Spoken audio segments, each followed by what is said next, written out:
Buah hati adalah ujian. Kehidupan ini seumpama sebuah sekolah. Setelah diberikan berbagai macam pelajaran, murid-murid di sekolah ini juga dituntut untuk melewati ujian-ujian kehidupan. Semakin tinggi kelasnya, soal-soal ujiannya juga akan semakin kompleks dan berat. Semakin berat soal ujian itu, semakin kecil pula persentase kelulusannya. Tidak heran jika tidak semua murid kehidupan sukses mendapatkan ijazah kelulusannya. Jenis ujian kehidupan juga memiliki kategori yang didasarkan pada kemampuan dan kondisi peserta ujian. Ada ujian yang hanya ditujukan bagi mereka yang memiliki kecukupan materi, ada pula ujian buat mereka yang pas-pasan. Ada ujian bagi mereka yang sudah berkeluarga, ada pula ujian khusus bagi mereka yang masih single. Salah satu ujian bagi mereka yang sudah berkeluarga adalah anak.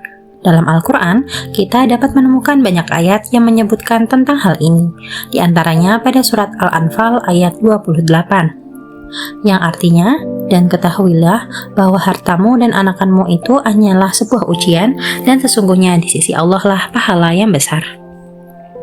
Berkaitan dengan ujian, Allah selalu menyandingkan kata anak dengan harta yang menunjukkan bahwa keduanya memiliki keterkaitan erat dalam hidup manusia. Kata hartamu didahulukan penyebutannya daripada kata anak-anakmu, karena semua manusia pasti punya harta sekurang-kurangnya pakaian yang melekat di badan. Tetapi tidak semua orang memiliki anak meskipun ia mempunyai harta. Penyandingan kata anak dengan kata harta bisa juga bermakna bahwa keduanya saling berkaitan erat dan memiliki banyak persamaan. Baik harta maupun anak sama-sama menjadi sumber kebahagiaan atau kesengsaraan manusia di dunia dan menjadi pemikat mata manusia yang sifatnya fana. Lantas, mengapa anak menjadi ujian bagi orang tua? Pertama, anak dapat memperdaya orang tuanya hingga mendatangkan mudarat bagi dirinya dan orang lain. Tak sedikit orang tua berlebihan dalam membangga-banggakan anaknya sampai menjelek-jelekan anak orang lain. Ada pula orang tua yang terlalu membanggakan anaknya sehingga menyebabkan ia buta akan kebenaran. Jika anaknya melakukan kesalahan, ia tidak dapat melihatnya, namun justru menyalahkan orang lain. Mereka tidak dapat mengontrol rasa cinta berlebihan itu, sehingga membuat mereka lupa diri, lupa kepada Allah, dan bahkan menunjukkan sikap angkuh kepada sesamanya. Allah telah menggambarkan sikap angkuh dan congkak pada orang tua dalam beberapa ayat Al-Quran berikut. Dan mereka berkata, kami lebih banyak mempunyai harta dan anak-anak daripada kamu, dan kami sekali-kali tidak akan diazab. Quran Surat Saba ayat 35. Ketahuilah bahwa sesungguhnya kehidupan dunia ini hanyalah permainan dan suatu hal yang melalaikan, perhiasan dan bermegah-megah antara kamu serta berbangga-banggaan tentang banyaknya harta dan anak. Quran Surat Al-Hadid ayat 20. Pada ayat berikut, Allah mengingatkan para orang tua bahwa harta dan anak dapat menyebabkan kita sengsara di dunia dan mati dalam keadaan durhaka kepada Allah. Maka janganlah harta benda dan anak-anak mereka menarik hatimu. Sesungguhnya Allah menghendaki dengan memberi harta benda dan anak-anak itu untuk menyiksa mereka dalam kehidupan di dunia dan kelak akan melayang nyawa mereka, sedang mereka dalam keadaan kafir. Quran Surat At-Taubah ayat 55. Kedua, keberadaan anak dapat membuat kualitas ibadah orang tuanya menurun. Mengurus anak membuatnya sibuk dan disibukkan sehingga lupa akan kewajibannya sebagai hamba Allah.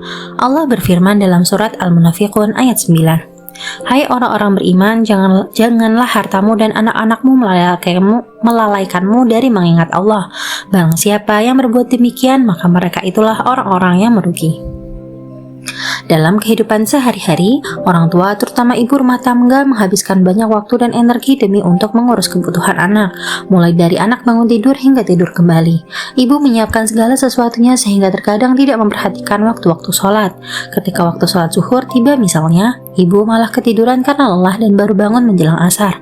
Ada pula orang tua yang sholatnya sampai terburu-buru karena mengingat bayinya dan masih banyak contoh realitas lainnya.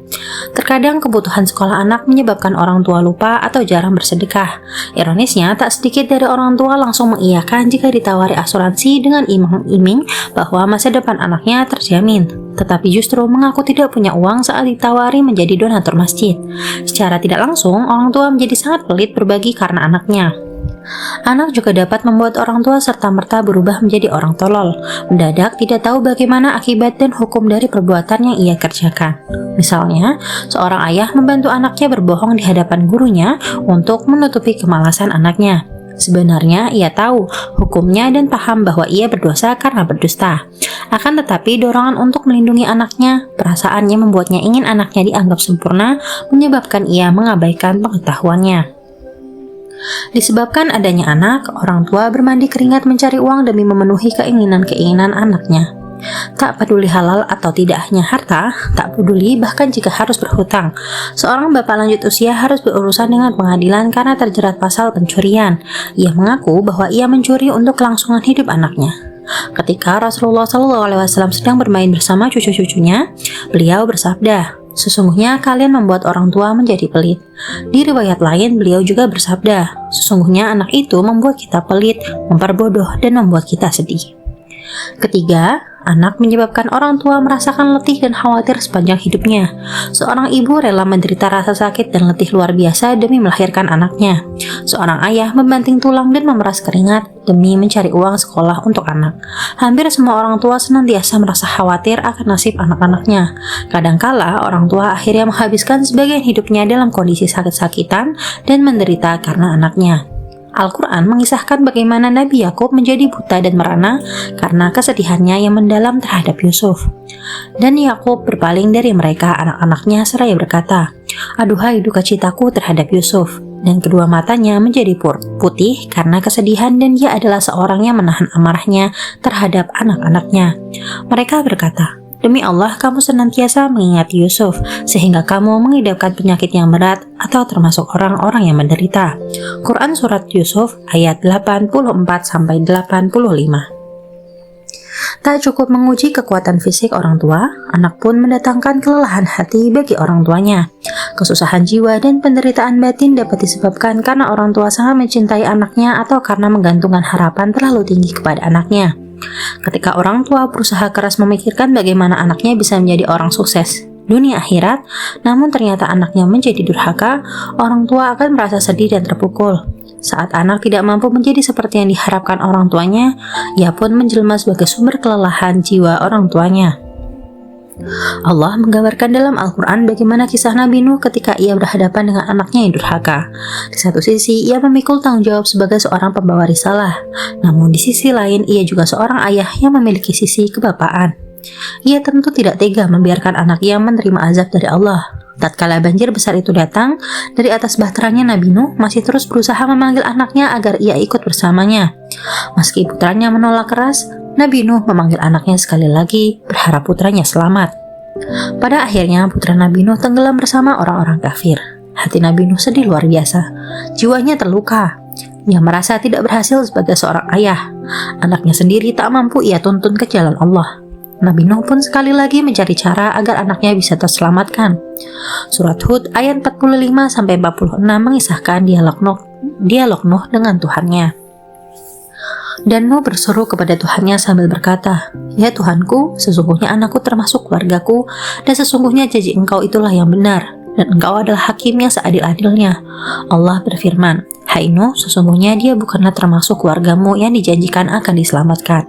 Sesungguhnya perbuatannya perbuatan yang tidak baik. Maka janganlah kamu memohon kepadaku sesuatu yang kamu tidak mengetahui hakikatnya. Sesungguhnya aku memperingatkan kepadamu supaya kamu jangan termasuk orang-orang yang tidak berpengetahuan." Allah mengingatkan Nabi Nuh agar ia tidak buta akan takdir Allah. Kecintaannya terhadap buah hatinya jangan sampai membuatnya lupa bahwa meski begitu kerasnya manusia berusaha, namun pada akhirnya Tuhan jugalah yang menentukan. Di sini Nabi Nuh diingatkan akan kekuasaan dan kekuatan Allah. Ia pun segera meminta ampunan kepada Tuhannya. Ayat-ayat tersebut menunjukkan sisi manusia orang tua. Apapun profesi dan latar belakang orang tua, ia tetaplah seorang ayah atau ibu dari anak-anak yang dilahirkannya. Bahkan seorang nabi pun memiliki sisi manusiawi ini dan turut diuji dengan keberadaan anaknya. Tinggi atau rendahnya tingkat pendidikan orang tua, besar atau kecilnya pendapatan orang tua, bukanlah jaminan kelulusannya dari ujian ini. Orang tua sendirilah yang harus memutuskan apakah mereka akan bersyukur atau justru menjadi kufur. Orang tua yang mampu lulus dari ujian ini akan mendapatkan hadiah kelulusan dari Allah di dunia dan di akhirat. Orang tua yang mampu melewati segala keletihan fisik dan jiwanya dengan hati ikhlas penuh tawakal, tidak mengabaikan urusan-urusan akhiratnya, serta menjadi pribadi yang tidak angkuh, maka orang tua seperti inilah yang akan keluar sebagai juara, sebagai pemenang.